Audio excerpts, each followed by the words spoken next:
Olá, tudo bem? Vamos começar aqui com um tema interessantíssimo. Vamos falar da Palavra de Deus, a Bíblia. O nosso tema de hoje é como ler e compreender as Sagradas Escrituras. A Bíblia Sagrada, o cristianismo usa só a Bíblia. Ela tem 66 livros, 27 no Novo Testamento, 39 no Velho Testamento.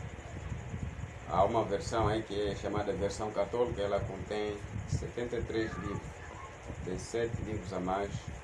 Esses livros são chamados livros apócrifos, são livros ocultos, que não foram revelados, não são livros revelados, não é?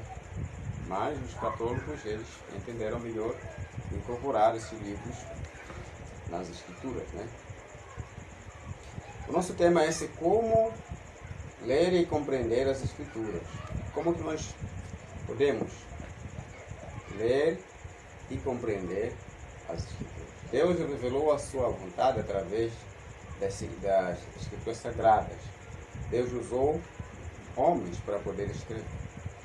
Então, ela foi dada para o nosso ensino, para o nosso proveito. 2 Timóteo 3,16 diz assim: toda a escritura é inspirada por Deus e é útil para o ensino, para a repreensão, para a correção, para a educação na justiça.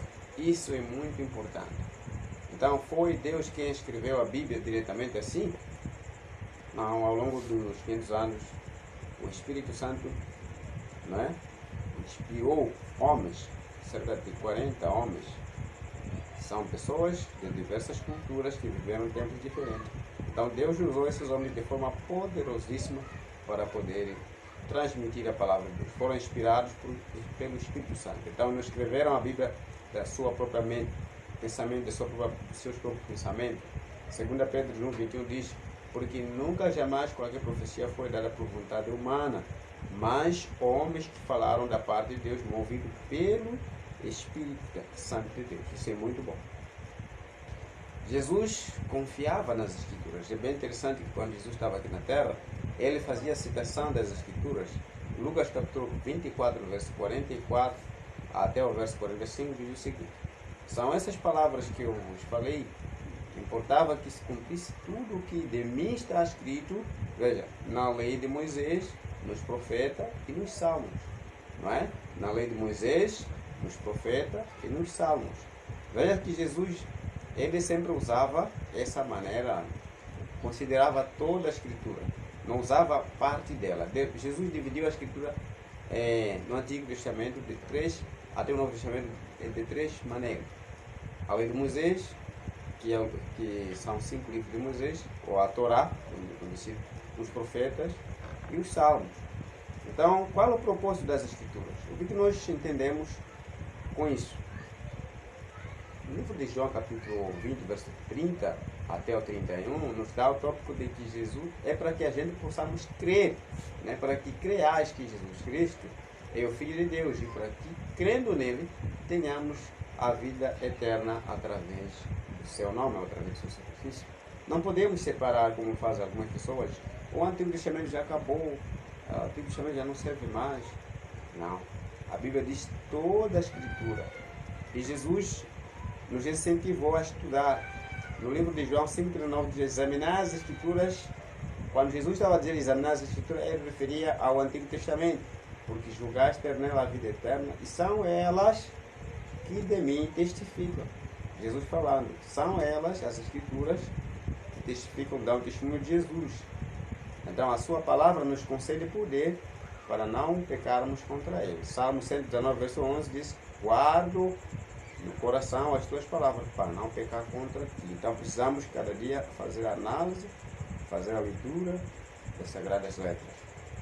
Salmo 119, verso 105 diz: mostra o caminho em meio às trevas espirituais, lâmpada para os meus pés é a tua palavra. Então a palavra de Deus serve como lâmpada para iluminar no lugar escuro.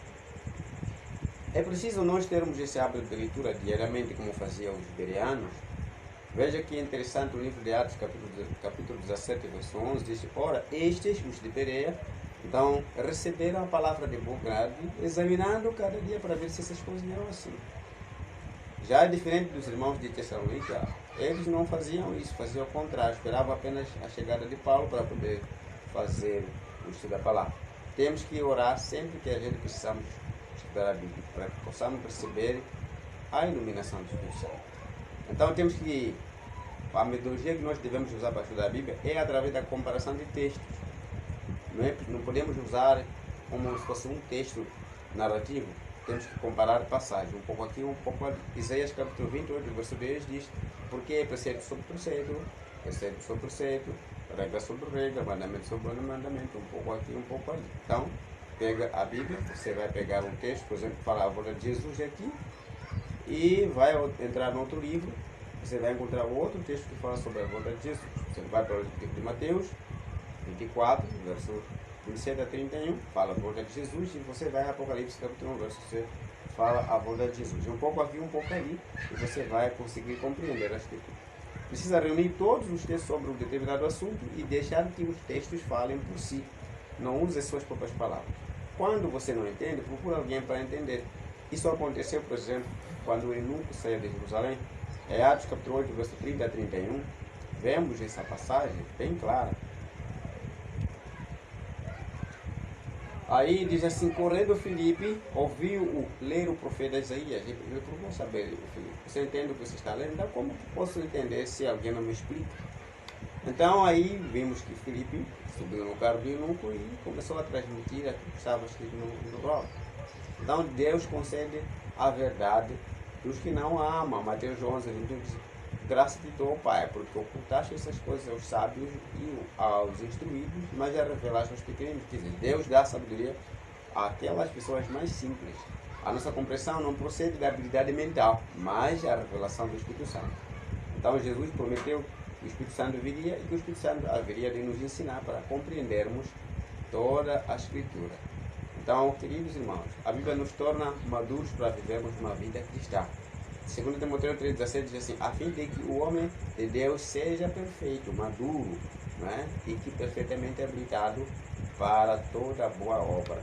Então, hoje, resumidamente, aprendemos sobre como ler a Bíblia. Ou seja, ler a Bíblia de manhã, precisamos ler a Bíblia de manhã e à noite. Como podemos entender? Temos que buscar a presença do Espírito Santo e fazer a oração. Temos que ler antes de abrir a Bíblia.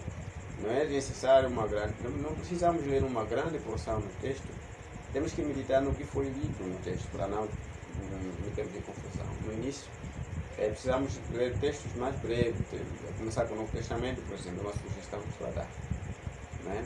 Então, a maior alegria na vida de milhões de pessoas está em ler a carta do amor que Deus nos enviou, a Bíblia Sagrada. Que Deus possa iluminar você. Em nome de Jesus. Amém.